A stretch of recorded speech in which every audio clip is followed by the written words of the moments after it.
All right. So you heard about the preclinical development happening in Adelaide, and I didn't realize so much work is being done just in this building. And it was an eye opener to listen to this and do a bit in this lab. And I'm going to focus more on the clinical side of things, what we do, and the plan for today's presentation in the next few minutes. A brief introduction on what clinical trials are. Pardon me if it's very basic, but it's important to understand the basis of clinical trial, what is available in Adelaide. And I'm also looking at some of the clinical trials for brain cancer indications in Australia and specifically in South Australia. Alright. James Link, I'm not sure if you heard of him. Anyway, scurvy, deficiency of vitamin C. I'm putting it up here because he was one of the pioneers in conducting a kind of randomized controlled trial. Although it was not randomized, what he did was for 12 sailors in HMS Osprey, 1747, more than 300 years ago coming up, and he divided people into these interventions. A couple of people got cider, some got vitriol, vinegar, oranges and lemon, nutmeg, and just seawater, which is a control. Right? And those two sailors who got oranges and lemon got back to work within a week. And that's the first evidence of a written clinical trial. He wrote a paper in 1750s, I think, and the treatise, it was the previous slides of the treatise of scurvy, and that established vitamin C could be beneficial, and we know that scurvy gets better and prevented with vitamin C supplementation as well. But this was one of the earliest documentation of a clinical trial. What is a clinical trial? These are research investigations in which people volunteer, where new treatments are tested. It could be medication, it could be surgery, it could be behavioral interventions, or it could be even diagnostic tests to prevent illnesses, detect, treat, as well as manage complications arising out of the disease and treatment. It could be cancer, that's one of the reasons why we're here. Again, indicating what are the potential interventions for clinical trials. Often, I'm a medical oncologist, so I'm interested in drugs, and more cell therapies, vaccines are all coming up. I've never done a medical device trial. Usually surgeons get involved. You might have heard about hip replacement trials done and leg complications. Now we also hear about the breast implants and complications arising out of breast implants and meshes for abdominal wall surgery and pelvic mesh contributing to leg complications. These are all evidence where trials haven't been done for long-term application of the device. The short-term benefits were demonstrated, but not the long-term. These trials could also be surgical methods, could be even behavioral therapy interventions, or changing the health service. We hear about the survivorship models and prevention, as well as educational interventions for the healthcare providers and patients and carers. Different phases of clinical trials you might have heard of. What we heard in the morning sessions, preclinical work often takes several years and a lot of time and funding required. And once an intervention, and more, I'm going to focus just on the drugs this time, once they're shown to be active in preclinical models and relatively safe in animal models, they get into first-in-human trials, which are the phase 1 trials, and then move on to phase 2, phase 3, where randomization happens in comparison of the standard established treatment, and lastly, post-marketing trials. Brain cancers, especially glioblastomas, there have been several phase 1 studies and multiple phase 2 studies, with successful phase 3 trials are hard to combine.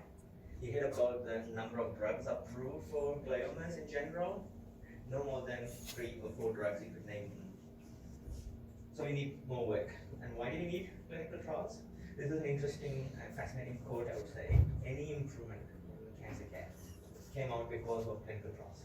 Without clinical trials, not just in brain cancer, any other cancers, you would not have reached this far in terms of treating, preventing, and even curing certain malignancies. What do we need to do to speed up research? We need researchers like what we already heard in the morning, funders, NRF is a great example, and people with cancer. Participation in clinical trials is something all of us should be able to do. And has anyone had the COVID vaccine yet? A handful. We know about all the trials happening and still evolving. We heard about the clot problems from AstraZeneca. Very few reports of clots during the clinical trial phase, but in the post-marketing phase, we see a slow and steady increase in the number of reports. But again, highlighting not just through the clinical trials, post-marketing phase is also important. focusing more next on the brain cancers. So this is brain, spinal cord, and membrane called meninges. So any cancer which could arise on these parts of the body, they can commonly called as brain cancers. Often tumors or brain cancers arise in the brain itself, but it's also not uncommon to see people having meningioma-like diseases arising in the membrane. Other group of diseases which are missing in this cartoon is metastatic or secondary spots in the brain. And nationally and internationally, very little work is being done for secondary deposits in the brain arising from a different primary, like melanoma or breast cancer or lung cancer spreading to the brain. So another area to highlight that we need work around that field. We hear about lack of progress in brain cancer outcomes. This is comparing UK data and Australian data. Prostate cancer and testicular cancer, we have seen a tremendous increase in survival over the last 40 years. Brain, esophageal cancer, pancreatic cancer, they're all in the bottom 3 or 4 cancers. There very little progress has happened in the last 40 years. And this is showing the same survival, 5-year survival between 1987 and 2016, flat line. So we need new interventions, new drugs, new ways to diagnose them early. And when I searched what are the options available in terms of clinical trials in Australia, in the CTR, is Australian New Zealand Clinical Trial Registry, I've identified 15 international trials currently open or recruiting or just close to recruitment. I've highlighted a handful in this slide. The first 2 trials are open in Adelaide. This is not open in Adelaide. So I'm going to present a couple of information on each of these 2 trials. Mathematic trial is a study started up by Cooperative Oncology Group for Neuro-Oncology, COGNO, you might have heard of that, where elderly people older than 70 years of age with new diagnosis of glioblastoma, half the groups were treated with standard treatment, chemotherapy, temozolomide, and radiation. Another group were treated with nivolumab, which is an immunotherapy being established in other cancers like lung and melanoma. So the idea of this trial is to find out by adding immune therapy to existing standard therapy can improve outcome. Over the last 2.5 years or so, close to 100 people have been entered onto the studies, and we're expecting the study should be completed by next couple of months. They're only needing a handful of more people to be part of this trial. This is a small randomized trial, it's only phase 2, giving some insight into does immunotherapy work better in combination with chemotherapy. Here from Lisa, Stuart's question was, does temozolomide alter immune response? And synergy was demonstrated in animal studies, and that led to this human clinical trial. Whether it's going to be useful or not, we don't know, and this was limited only to older people, anyone older than 70 years of age. The other trial is quite fascinating. I like this trial design. This is also a COGNO design trial, started only end of last year in Adelaide. So we know about surgery for glioblastoma, radiation, and temozolomide. That's the standard care. What this trial is going to have is called a platform trial. There'll be multiple interventions tested one after another. We have the control group for surgery, radiation, and then temozolomide with radiation, followed by 6 rounds of temozolomide. That's the standard. We hear about, again, temozolomide not being very useful, but that's the best we have. And that's why it will be the standard control. So the first question being asked in the trial is, starting temozolomide soon after surgery, even before radiation, would that improve outcome? The reason being, usually there is 3 to 4 weeks delay between surgery and radiation, and glioblastoma, as you know, is a very aggressive cancer. It can grow between these 2. The question being asked here is, if you start chemotherapy early on, what happens? Does it delay progression, or does it work better? The other question being asked is, like the standard treatment, but temozolomide will continue until the cancer stops responding. Instead of stopping at 6 months, can you continue it beyond? And that's the other question being asked. So giving the same drug multiple times, can you slow it down? And thereby improve outcome. So this trial is open both at the Royal Adelaide and Flinders Medical Centre for enrollment. So if anyone with a newly diagnosed glioblastoma who's fit enough and interested in this trial, be invited to be part of this. That's for the newly diagnosed gliomas. What about those who progress, either with low grade transforming into high grade or recurrence of the glioblastoma? We have potentially two options, but they are phase 1 trials. And one of them is a first in human trial, so I'll present the top two in the next couple of slides. So this is a trial being done at Flinders Medical Center. This is not first in human trial. Act 001 is a synthetic chemical from feverfew plant.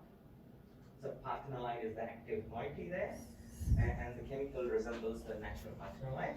The way it works is it kills cells through this pathway using free radicals and reactive oxygen species formation. It's given as an oral medication. There was some preliminary signal in the first in human trial with 12 people with recurrent glioma. 4 out of the 12 had stable disease or partial response. And that led to the next trial, which is combining the chemical with an immunotherapy trial. It's still limited number of people will be allowed to get onto this, only 3 in the first group. And if that is safe, they go on to a higher dose and then continue on to a larger number of people. But the total number of people in this study is only 24 patients allowed.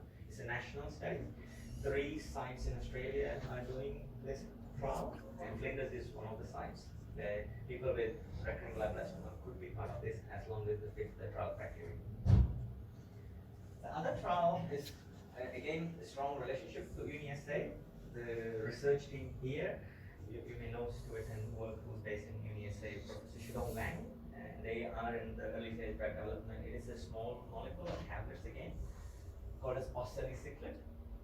This is a much better version of a group of drugs called as CDK4/6 inhibitor. These 3 drugs are already used in breast cancer. They're on Medicare, and women with advanced breast cancer can get this drug. The drug they have developed in UniSA, Professor Wang's lab, is a much more potent version of these 3 compounds. And more importantly, as we hear, it crosses the blood-brain barrier. And that means it has a potential to treat people with spots in the brain, either secondary spots or primary cancer in the brain. And these are some complicated graphs and numbers you would see. The top line is the new drug is as good as temozolomide, if not better, when used alone in animal models using tumor samples infiltrated into animals. And interestingly, it also helped animals that maintain the body weight, in contrast with temozolomide, because of the cancer growth, most models lost weight. And this was happening at various doses, including low dose of the medication.